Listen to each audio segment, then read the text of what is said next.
Como sabem, para quem está a par do calendário cristão, nós começamos ontem o Advento. E então, ao pensar nestas sessões que nós temos aqui no IDL sobre à volta dos livros, e que tem como facto a inspiração, o desejo de nós termos uma biblioteca e que nos impondo, ir-nos impondo adquirir algumas obras e também promover a sua leitura, nós pensamos que poderia ser, eu e o João Vacas, pensamos que seria oportuno, porque não, desafiar-nos a pensar o catolicismo e isto que aqui fazemos habitualmente, que é a política e a ciência política. E neste contexto, pareceu-nos que não haveria ninguém melhor e mais indicado do que o professor Dr. Manuel Braga da Cruz, nomeadamente para apresentar esta obra que com certeza conhecem, Os Católicos, a Sociedade e o Estado, e que no fundo reúne um conjunto de intervenções que tiveram lugar à volta deste tema. E eu creio que, naturalmente, que o professor Dr. Manuel Braga da Cruz dispensa quaisquer apresentações e, portanto, eu sou a pessoa menos indicada para o fazer, mas ao pensar aqui um bocadinho sobre isto, lembrei-me de revisitar uma obra também sua, que com certeza também conhecem, As Origens da Democracia Cristã e o Salazarismo, e a este propósito o senhor professor dizia, a propósito do seu pai, que foi em tudo e acima de tudo católico.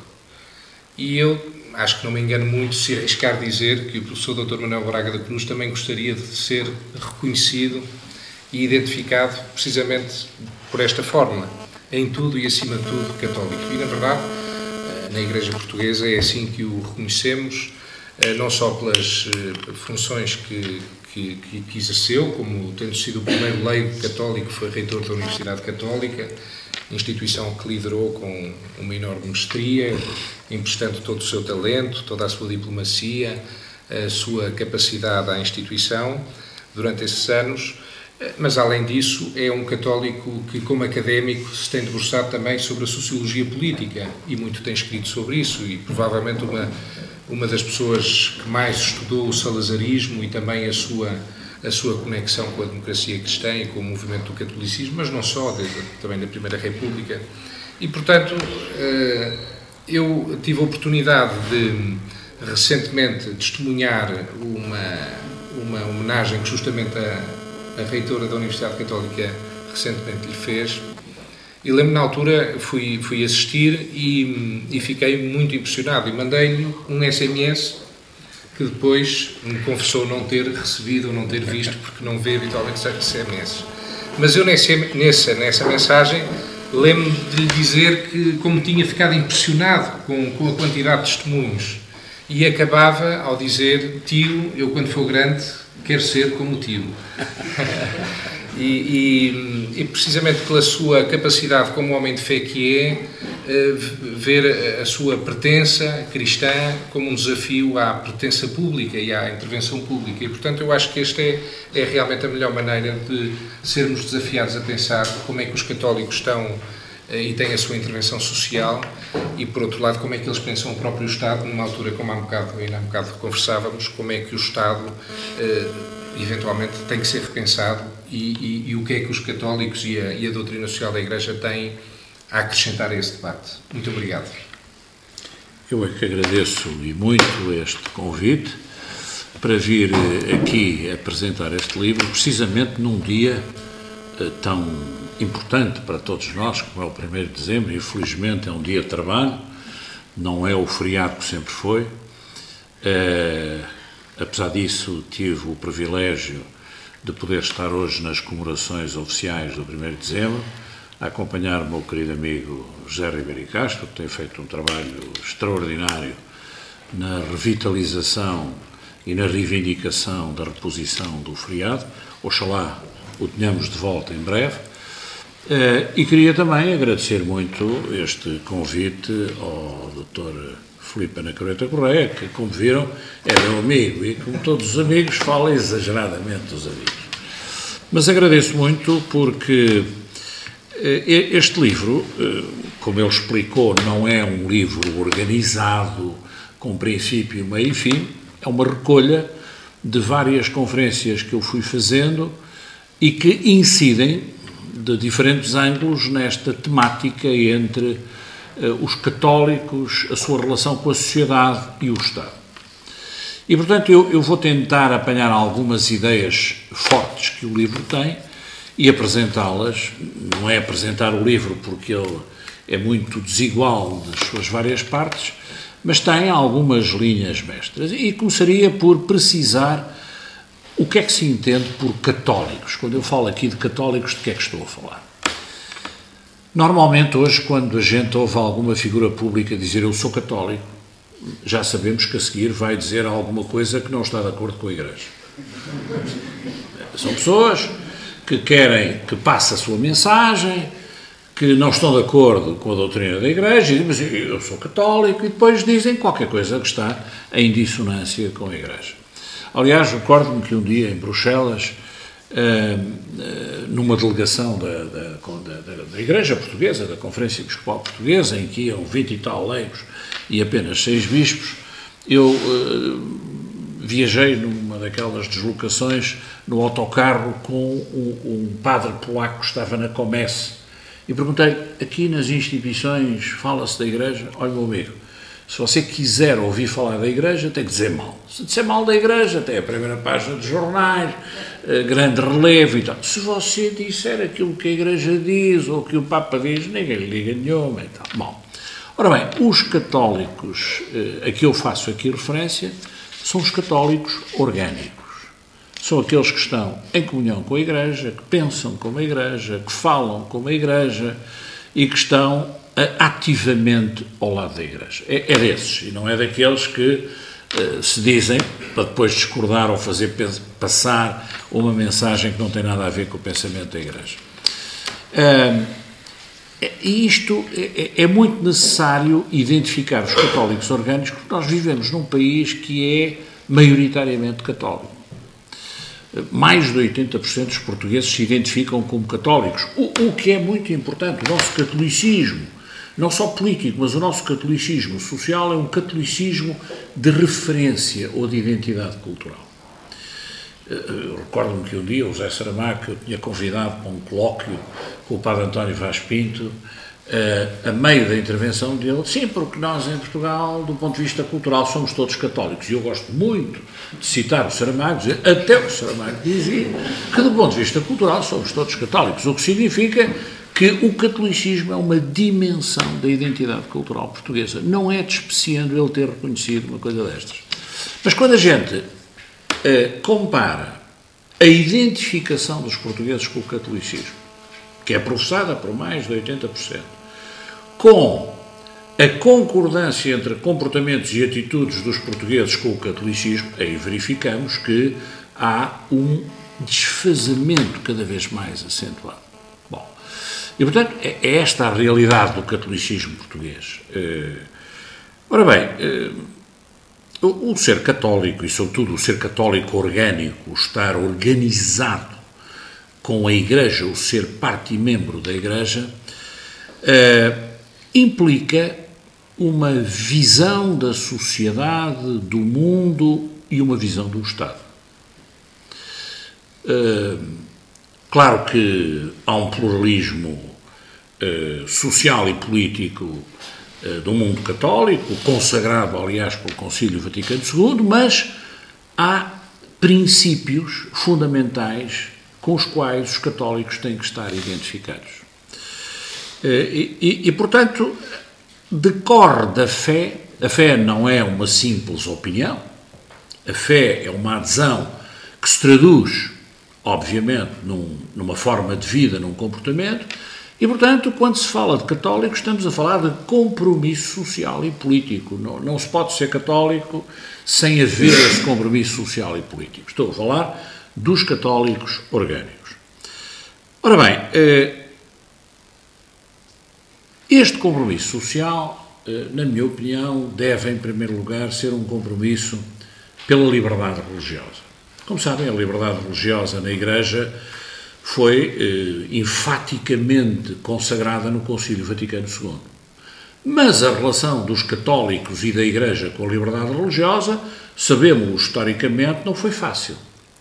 E não foi fácil pela simples razão de que a noção de liberdade religiosa que o liberalismo introduziu na Europa era uma liberdade religiosa contra a Igreja. Porque era uma liberdade religiosa meramente negativa e consistia tão só na liberdade de consciência. Mais, era concebida como liberdade de consciência para dizer que todos devem ter a liberdade de consciência de se opor à Igreja. E, portanto, os grandes defensores desta liberdade religiosa como mera e simples liberdade de consciência, obviamente eram anticlericais e combatiam a Igreja. A Igreja não podia aceitar uma concepção de liberdade religiosa que fosse contra ela própria. Ora bem, foi preciso fazer o seu caminho uma ideia mais ampla e mais completa de liberdade religiosa, não só como liberdade ou direito de consciência individual, mas como um direito institucional, como liberdade da Igreja. Porque, nos primeiros tempos, a liberdade religiosa significava preferir a liberdade da Igreja. Bem, uma coisa absurda, não é possível entender uma liberdade religiosa de uma maneira que leve à expropriação das ordens religiosas, à expropriação da Igreja, à recusa do direito de associação, do direito de culto, etc, etc. Não faz nenhum sentido.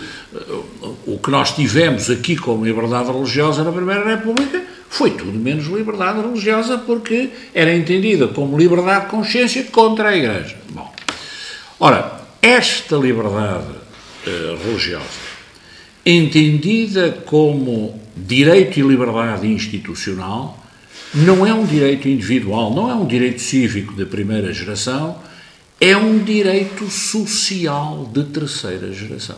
Isto é muito importante precisar, porque a liberdade religiosa é tarefa de qualquer católico orgânico como compromisso social e político. Compromisso social porque se trata de criar as condições de possibilidade da religiosidade, e eu tenho aqui um texto sobre isso, uma conferência que me pediram, porque há condições sociais que favorecem e outras desfavorecem a religião. Há condições sociais que favorecem a liberdade religiosa e há condições sociais que desfavorecem. E não há nada como ir à famosa definição de Durkheim do que é a religião para entender o que são essas condições favoráveis e desfavoráveis. O Émile Durkheim dizia que se devia entender por fenómeno religioso, portanto uma concepção empirista da religião, um conjunto de crenças e ritos sagrados vividos comunitariamente. Isto é, a religião é um conjunto de crenças, isto é, de sistemas de pensamento, de opiniões, se quisermos, traduzidas em ritos. Não há religião sem uma dimensão ritual, respeitantes a coisas sagradas. Isto é, o religioso é sagrado.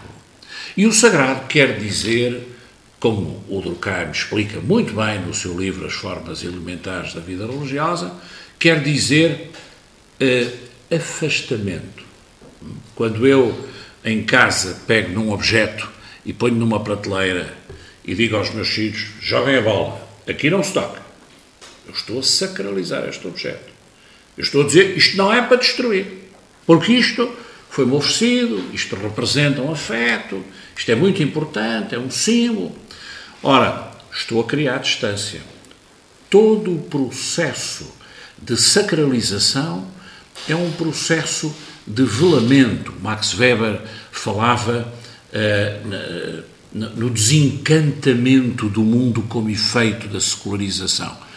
Nós temos processos de secularização laica. Nós sacralizamos ídolos do futebol, sacralizamos variedíssimas coisas na nossa vida social.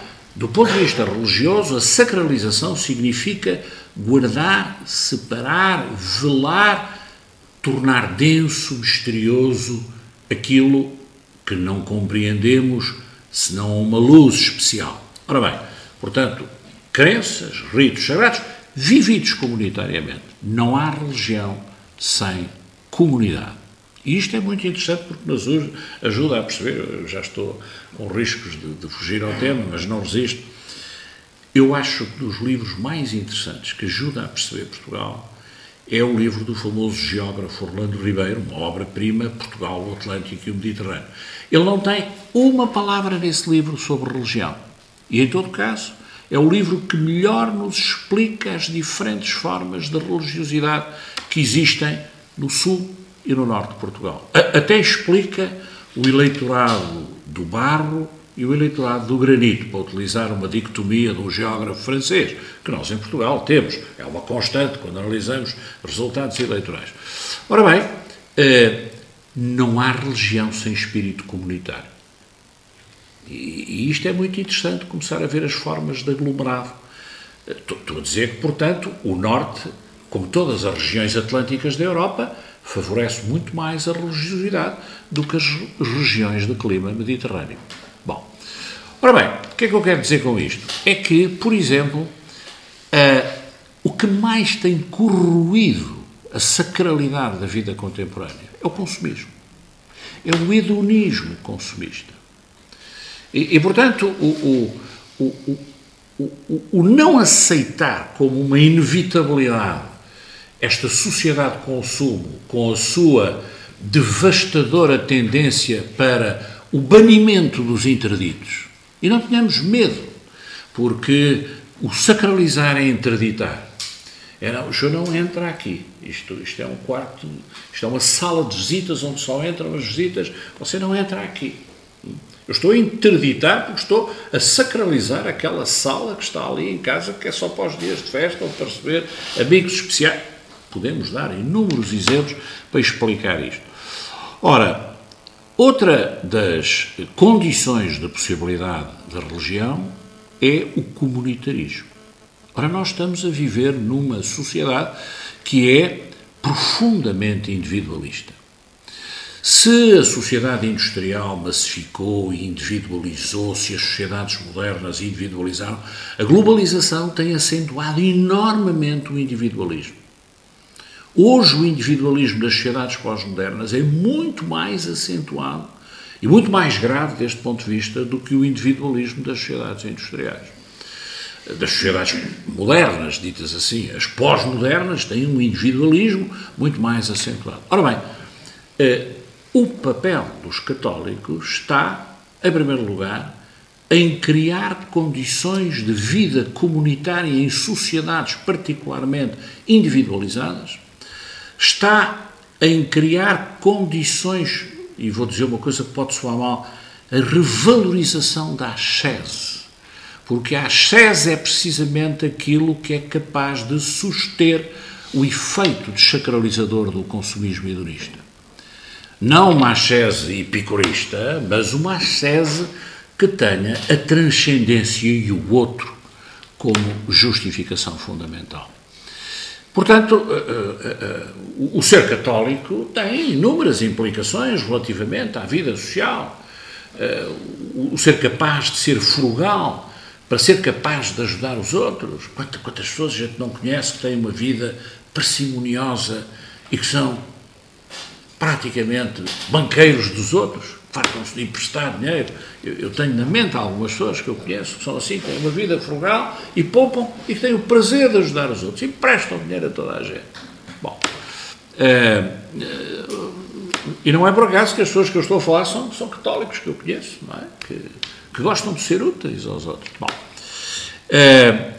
portanto, ao nível da liberdade religiosa e ao nível das condições de religiosidade, eu acho que os católicos têm um papel muito importante em defender a liberdade religiosa como dimensão fundamental da dignidade humana e defendê-la não apenas nos países onde os católicos são minoritários, claro que temos que o fazer, mas nos países onde a maioria das pessoas se identifica com o catolicismo.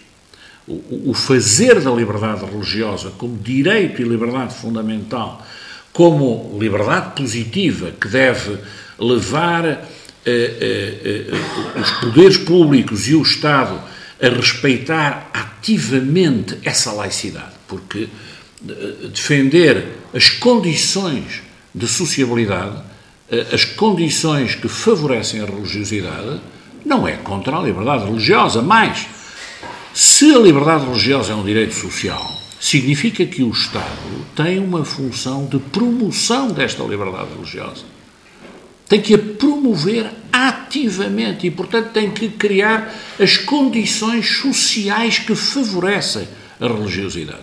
Isto é muito importante porque as pessoas acham que o Estado não deve promover nada.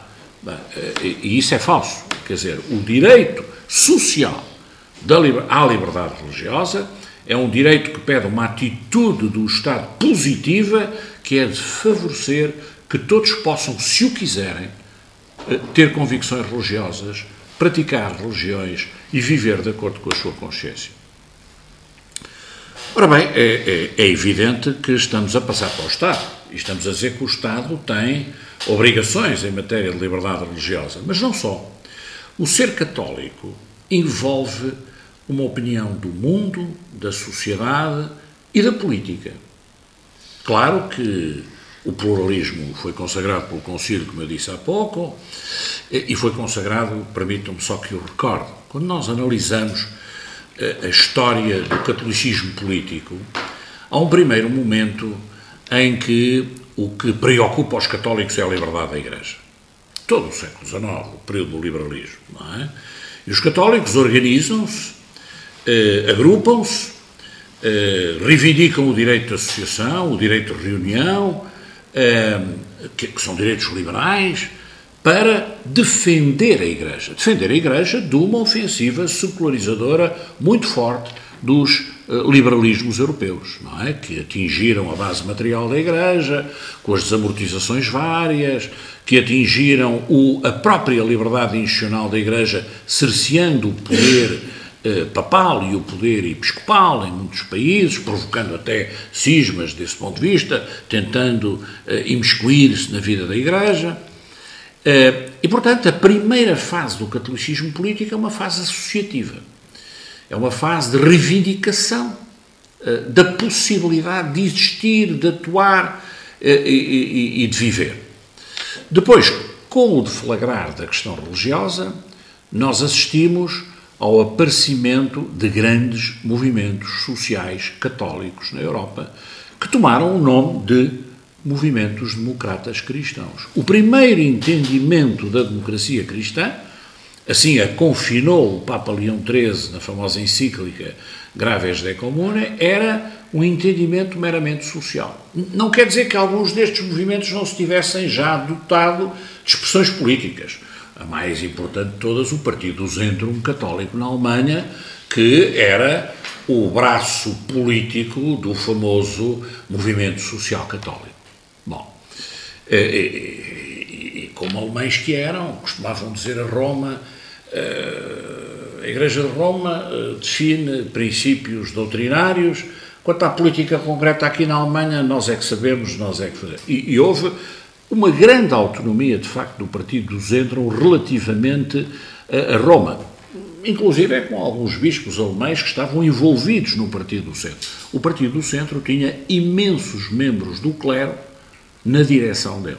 Bom, o que, aliás, depois levou Max Weber a fazer interpretações curiosas sobre o catolicismo político e tal. Só depois da Primeira Guerra Mundial é que nós assistimos a uma autorização papal do aparecimento de partidos católicos considerados como tais. Bento XV é o Papa da Paz, é o Papa que está preocupado com a reconstrução da Europa e vai permitir a alguns movimentos sociais católicos terem uma expressão partidária. O caso mais famoso é a criação do Partido Popular em Itália, fundado por um padre, por Dom Luigi Sturzo, e, curiosamente, é o Centro Católico Português, 1917, 1919. São os primeiros partidos oficialmente autorizados pela Santa Sé. E, portanto, há um tempo em que o confessionalismo partidário ganha expressão na Europa. Ganha expressão na Europa não só no entreguerras, e muitos destes partidos são reprimidos e são ilegalizados. O próprio Partido Popular, Dom Luís Sturzo, tem que fugir para os Estados Unidos, exila-se nos Estados Unidos, os seus dirigentes, alguns refugiam-se no Vaticano, como De Gasperi, por exemplo, que vai ser o primeiro-ministro no pós-guerra. O Partido do Centro é completamente ilegalizado na Alemanha, embora é a última das forças políticas, como se recordam, que tenta segurar o Hitler, o von Papen. Von Papen é o último chanceler que tem o Hitler como vice-chanceler, e depois inverte-se a situação e o von Papen é completamente marginalizado. O que não impede que vá ao julgamento de Nuremberg, não é? E já agora permitam-me só uma nota curiosa. Há uma coisa muito engraçada. O von Papen esteve embaixador do Reich na Turquia. E quando estava embaixador no Reich na Turquia, conheceu o núncio, que era Monsenhor Roncalli, futuro João XXIII. E um belo dia foram dizer a Monsenhor Roncalli que no porto de Istambul estava um cargueiro com 5.000 crianças judias a caminho da Alemanha. O Monsenhor Roncalli vai ao porto, pede para lhe mostrarem, abrem-lhe o porão e ele vê 5.000 crianças. Ora, o que é que acontece? Ele vai ter com o von Papen e diz: o senhor não pode autorizar uma coisa desta. E o von Papen, dividido entre a fidelidade ao Reich, que apesar de tudo tinha como embaixador, e a sua consciência cristã, debate-se ali, a mulher teve um papel importante nisso também, e ele embarga a partida do barco e liberta as crianças. Quando vai a Nuremberg, quem depõe em seu favor é Monsenhor Roncalli. E o depoimento de Monsenhor Roncalli foi decisivo para que o von Papen não fosse condenado em Nuremberg. Bom, mas dizia eu que esta fase da partidarização da democracia cristã vai conhecer um surto muito grande depois da Segunda Guerra Mundial. Nas vésperas de terminar a guerra, em 1944, o Pio XII faz aquela famosa radiomensagem. Porquê? Porque já se antevia que quem ia ganhar a guerra não eram as ditas democracias. Mas nas democracias havia uma que se dizia popular e que democrático não tinha nada. E o Papa resolveu precisar o conceito cristão de democracia, distinguindo as democracias baseadas no povo e as democracias baseadas na massa. Bom, e essa radiomensagem natalícia é fundamental porque prepara o terreno para o aparecimento dos partidos confessionais católicos que surgem depois da Segunda Guerra Mundial. CDU, CSU na Alemanha, De Gaulle e os populares franceses, os democratas cristãos austríacos, a democracia cristã italiana com De Gasperi, etc, etc. Todos esses grandes partidos democratas cristãos surgem no final da Segunda Guerra Mundial e a posição da Igreja nessa altura continuava a ser a de enquadrar o eleitorado católico numa força política. Porque temos que recordar que os partidos nessa altura eram, como se diz nas categorias lá da ciência política, eram partidos de integração de massas na política. Não eram partidos de notáveis, como no liberalismo. Não se tratava de apenas enquadrar votantes. Não, tratava-se de enquadrar socialmente militantes, era outra coisa. E esses partidos eram antevisões da sociedade do futuro e, portanto, eram partidos que tinham uma necessidade enorme de trabalhar muito durante as eleições. Não estavam à espera de eleições. Eram partidos de militantes, eram partidos de organização permanente. Ora bem, todos esses partidos democratas cristãos eram partidos que visavam o enquadramento das massas católicas, não apenas para os levar em eleições a votar numa determinada direção, mas para os organizar socialmente. E daí que estes partidos tivessem colateralismos com grandes organizações sindicais, os paralelismos entre partidos democratas cristãos e centrais sindicais de orientação cristã, em toda a Europa, não é? Bom, até que no segundo Concílio Vaticano II tudo isto é substituído por um novo quadro. Mas é preparado. Quer João XXIII, primeiro, quer depois dele, Paulo VI, vão chamando a atenção. O mundo mudou muito, quer dizer, sobretudo eles têm presente a grande mudança no movimento social-democrata. O movimento social-democrata já tivera aquela grande viragem da aceitação da democracia política no Congresso de Erfurt.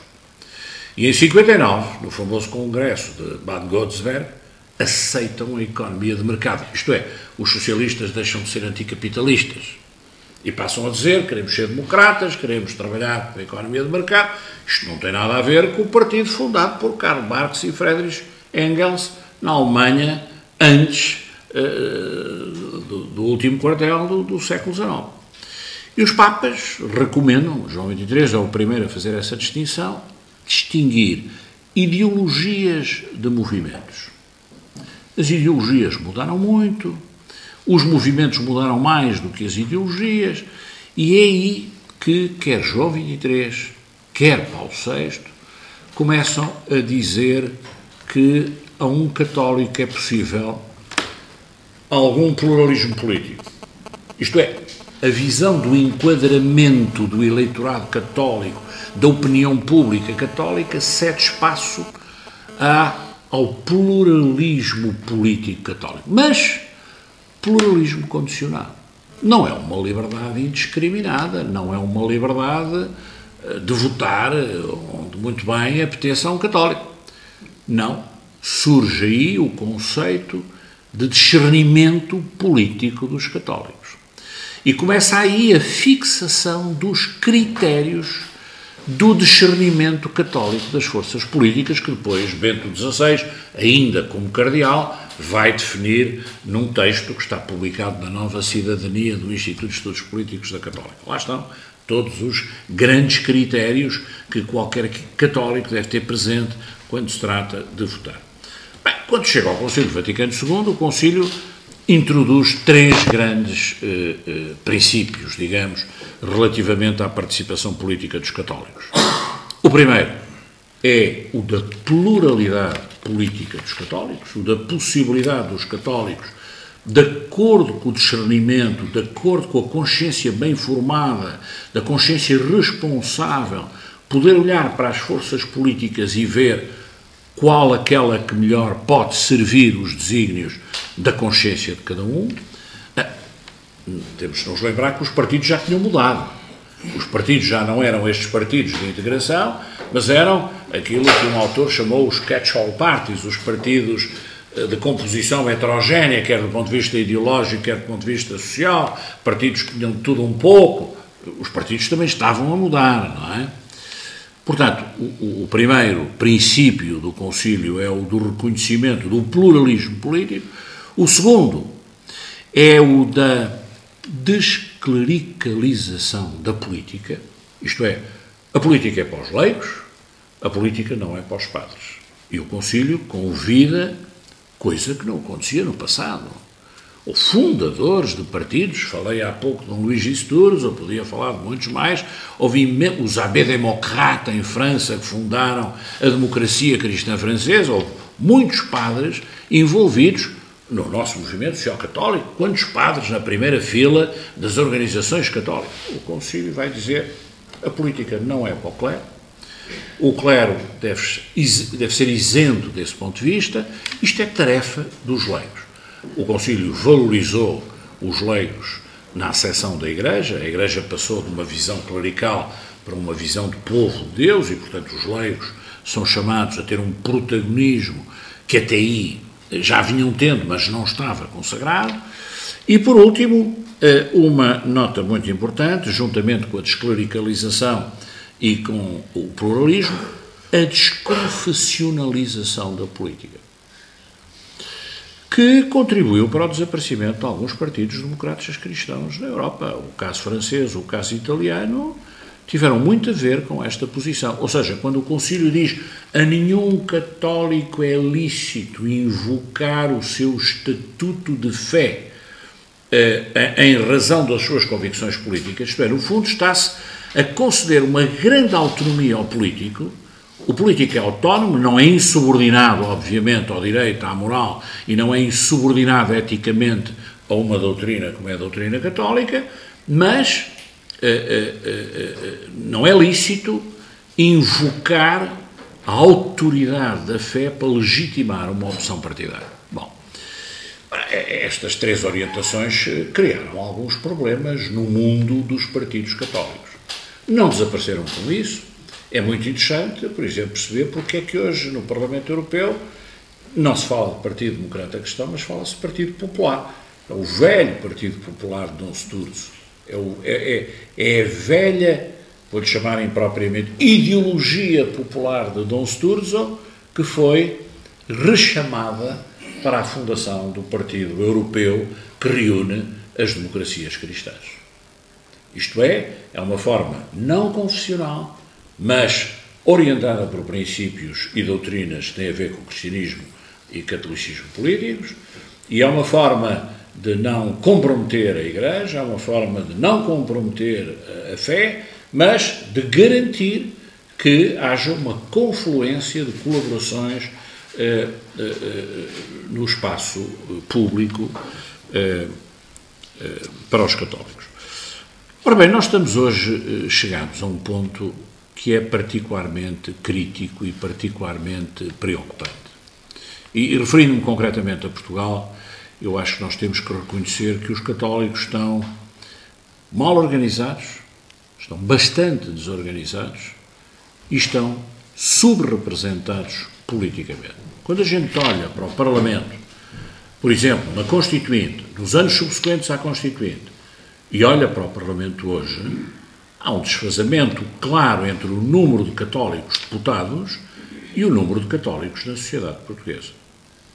Mais, quando é preciso fazer valer e ouvir a opinião católica em matérias políticas, o que nós sentimos é que os católicos parece que existem pouco, ou estão em minoria, ou a sua voz não se faz ouvir significativamente. Isto é, há um déficit organizativo e há um déficit de representação dos católicos hoje na vida pública portuguesa. Claro está que, perante este quadro evolutivo que apresentei sinteticamente, hoje não se trata de criar um partido confessional católico com os bispos à frente. Aliás, os nossos bispos têm tido muito cuidado de não fazer o que fazem os bispos em Espanha. Há uma, eu não digo polémica porque não chega a ser tal, mas há uma discussão sobre a intervenção dos bispos. Os bispos em Espanha descem à rua, os bispos em Espanha lideram manifestações, não todos, mas há um setor que o faz. E isso tem suscitado controvérsia, não apenas na sociedade espanhola, mas até a nível europeu. E eu creio que não cometo nenhuma inconfidência se disser que já ouvia vários bispos portugueses dizer nós não queremos seguir aquele exemplo. Nós queremos é que sejam os católicos a avançar, os leigos a tomar as suas responsabilidades. Nós secundaremos sempre que entendamos que o devemos fazer, ainda agora nesta iniciativa legislativa de cidadãos do Movimento pela Vida, os bispos tomaram uma posição de apoio muito claro, mas querem que sejam os leigos a tomar essa iniciativa. Ora, qual é o problema? Nós já vivemos uma situação semelhante em finais do século XIX, em que mais quando se discutia, quando havia a polémica se devia ou não criar um partido católico em Portugal, eu historiei isso naquele primeiro livro, havia muitos católicos que preferiram criar não um partido católico, mas um centro parlamentar católico. Não é por acaso que alguns partidos católicos se chamam centros.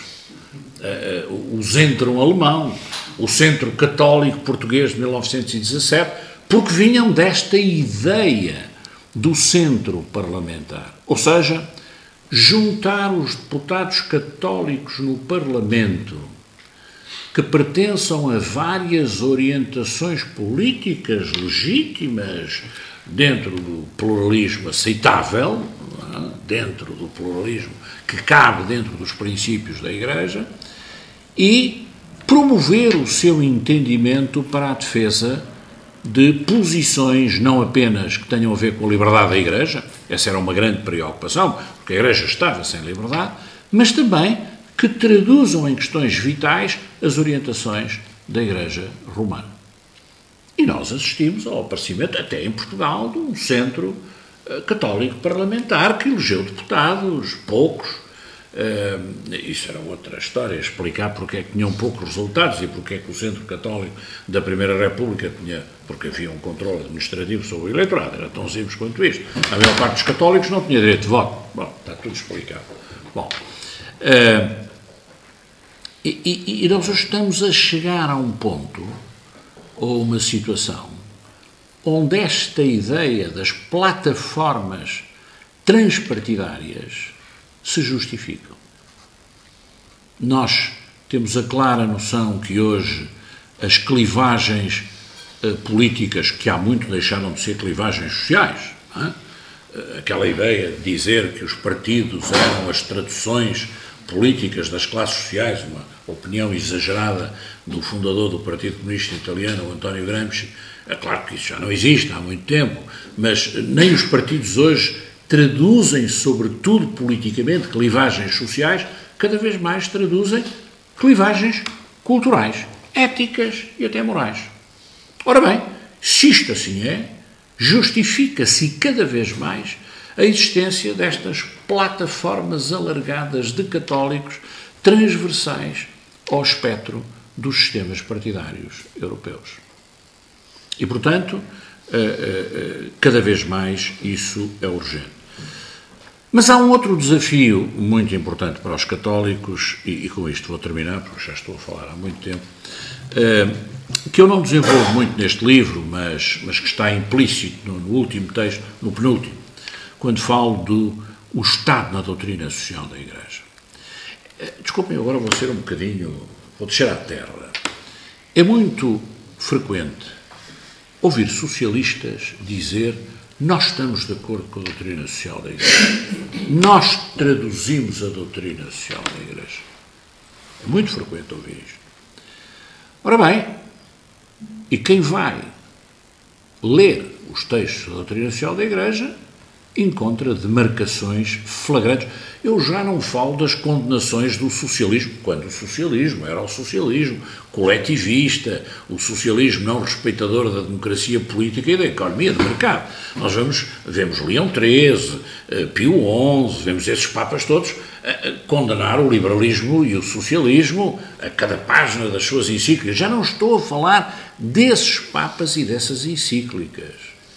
Estou a falar de João Paulo II, que cito abundantemente, que se demarca claramente da visão do Estado social socialista. E é aqui que eu queria deixar uma sugestão. Há pouco falava com o Filipe sobre isto. Nós estamos a assistir a um debate intenso sobre as funções do Estado. E estamos a assistir a uma tendência muito generalizada para rever qual é o papel do Estado contemporâneo nas sociedades. E estamos todos a refletir sobre o Estado social. E estamos perante uma espécie de ditadura de ideia de Estado social. Estado social é o socialista e não há mais nenhum. Ora bem, ainda há pouco eu citava o contributo de um homem que não é católico, mas que é um politólogo muito importante contemporâneo, um dinamarquês que ensina atualmente em Barcelona, um senhor que se chama Espingandersen e que tem como primeiro nome Costa. Costa não é apelido, chama-se Costa Espingandersen. O Espingandersen tem sido um grande estudioso, talvez o mais afamado hoje a nível mundial, dos vários modelos de welfare state. Isto é, o grande contributo do Espingandersen foi dizer que não há um Estado Social. Ele diz, não há um Estado Social europeu. Isso é falso. Há vários modelos de Estado Social na Europa. E ele identifica 3. O Estado Social liberal, que é o primeiro. O Keynes, o Beveridge, do relatório de 42, que leva à implementação do Estado Social em Inglaterra, são liberais. O Bismarck, que cria o primeiro Estado Social na Alemanha, é liberal. Claro que são embriões que depois se vão desenvolvendo. E o Espingarden identifica muito bem o que é o Estado Social liberal. Depois fala do Estado Social continental, que é o dos países de influência católica. O Espingarda não conhece a doutrina social da Igreja, porque senão tê-lo-ia classificado de maneira distinta. E depois há o Estado Social social-democrata, que foi, sobretudo, implementado nos países nórdicos. Ora bem, o que eu acho que é urgente perante a falência, o termo é forte, mas não é inexato, de alguns modelos sociais democratas ou socialistas de Estados sociais, que é obviamente o modelo mais caro, como diz o Espingarda, o que mais pesa sobre o orçamento do Estado, é imperioso, não por meras razões orçamentais, friso bem, mas por razões doutrinárias e por razões da articulação que deve existir entre a sociedade e o Estado, inventar, ou reinventar, se quisermos, o Estado social subsidiário. E utilizo este conceito fundamental da doutrina social da Igreja. É um dos grandes 4 princípios de toda a doutrina social da Igreja, que configuram o Estado social, que atribui ao Estado um papel meramente supletivo e que valoriza, sobretudo, o papel da sociedade. E, portanto, é fundamental investigar este modelo, investigar, primeiro, como ele existe. O Espingarda falo também é que mal, mas está muito longe, porque ele não conhece a doutrina social da Igreja, porque só isto ele-ia ajudado a identificar aquilo que ele ora chama Estado Social Continental ou Estado Social conservador, o que é inexato, porque não é conservador. Nem é um Estado Social não interventor como o liberal, nem é um Estado Social coletivizante e estatizante.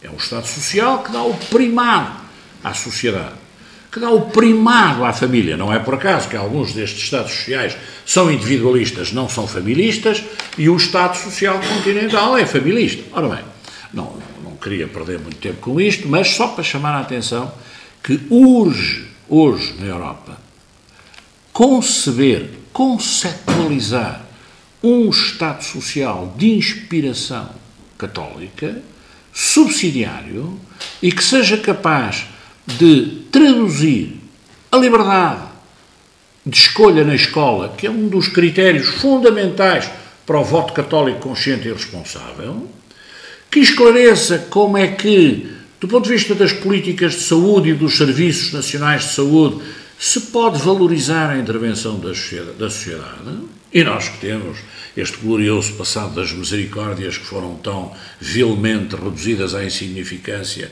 há uns anos a esta parte, e que sejam capazes de explicar como é que é possível consagrar a liberdade de escolha também num sistema de saúde, e que, relativamente à segurança social, sejam capazes de conceber um modelo que não seja tão estatizante nem tão dependente do Estado, para depois não concluirmos que é sustentável e que todos têm que fazer sacrifícios a que, em princípio, não deviam estar condenados. Bom, eu acho que reler o que os Papas dizem sobre a subsídio à dependência, sobre o excessivo papel intromissor do Estado, desde João XXIII, sublinho, desde João XXIII a João Paulo II. É muito importante ler estas páginas, porque há muita gente que julga que a Igreja não diz nada sobre o papel do Estado. Não, diz abundantemente qual é o papel do Estado, que não é um papel de primado, não é um papel de objetivo último, porque a Igreja sempre recusou o endeusamento do Estado. Pio XI falava na estatolatria. Era um conceito que o nosso cardeal Sargéria também usava muito, a estatolatria, o endeusamento do Estado. Que era um endeusamento do Hegel e que teve repercussões muito fortes no fascismo italiano e que nunca teve repercussão nos autoritarismos conservadores da Europa. Totalmente. Por outro lado, não era um endeusamento do Estado, era a limitação do Estado ao direito e à moral. Bom, ora bem, não vou alongar muito mais, já falei demais, isto era para ser uma conversa e eu estendi demasiado, mas obviamente não apresentei o livro, espiguei apenas uma ideia ou outra. espero. O livro é muito pequenino, não digo que seja muito agradável de ler, porque é um bocadinho maçudo, é doutrinário, mas é pequenino, lê-se rapidamente, tem umas 100 e tal páginas, e aqui fica o meu agradecimento pela oportunidade que me deram de ter vindo aqui expor algumas ideias. Muito obrigado. Muito obrigado.